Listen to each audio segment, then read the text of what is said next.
Well, the Trump administration is working on a proposal that would require other countries to pay the full price of American soldiers deployed on their soil. Officials say nations hosting American troops would also pay 50% or more for the privilege of hosting them. It's called the cost+50, and this plan would cost 5 or 6 times more for countries like Germany, Japan, and South Korea. Bloomberg reported that Trump's advisors have pushed back against this idea. Joining us now with more is David Maxwell for the Foundation for Defense of Democracies. Thanks for joining us. Thank you. Tell us, some see this request for cost sharing as a real game changer in thinking about how we view our relationship with our allies and troop deployments. How do you see it? Yes, I think it really it illustrates the transactional nature of foreign policy that President Trump has really embarked on, and I think it really kind of goes against the reasons that we deploy troops, not to defend these countries. We deploy our troops and station our troops overseas to serve our national strategic interests, and the benefit to the host countries is purely secondary. That's such an interesting perspective. There's concern among critics that this will be viewed as an ultimatum by countries that have long resisted U.S. troops, like Germany and Japan, and that they might decide they don't want U.S. troops. Do you see that as a possibility?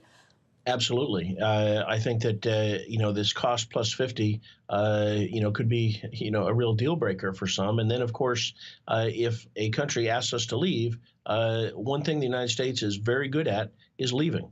If a country doesn't want us to stay, then we do go home. And so I think you could see us leave certain countries, which could really impact our strategic ability to project power, to conduct operations around the world. I mean, in effect, these bases around the world allow us to be a global power. And without them, we will not be the America that we have known for the last, 70, 80 years. What do you see as the motive behind the Trump administration's request here? What would our interest be in this?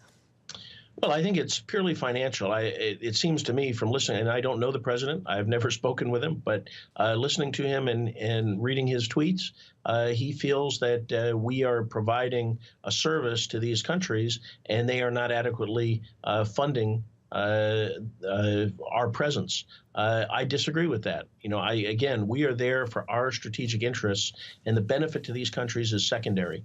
And furthermore, if we were to remove our troops from these countries overseas, right now we have no place to base them. The Base Realignment and Closure Commission really has optimized our CONUS-based or continental United States-based posts and installations for the force structure we have in the United States.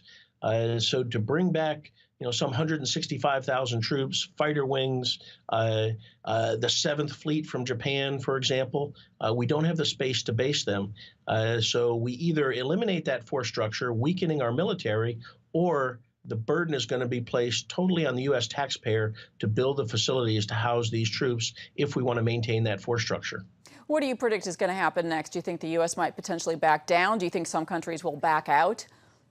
Well, I think from reading The Art of the Deal, I think this is an extreme negotiating position. I think it's clear President Trump wants countries to pay more. And so I think that he's probably, laid out this cost+50% as an extreme bargaining position.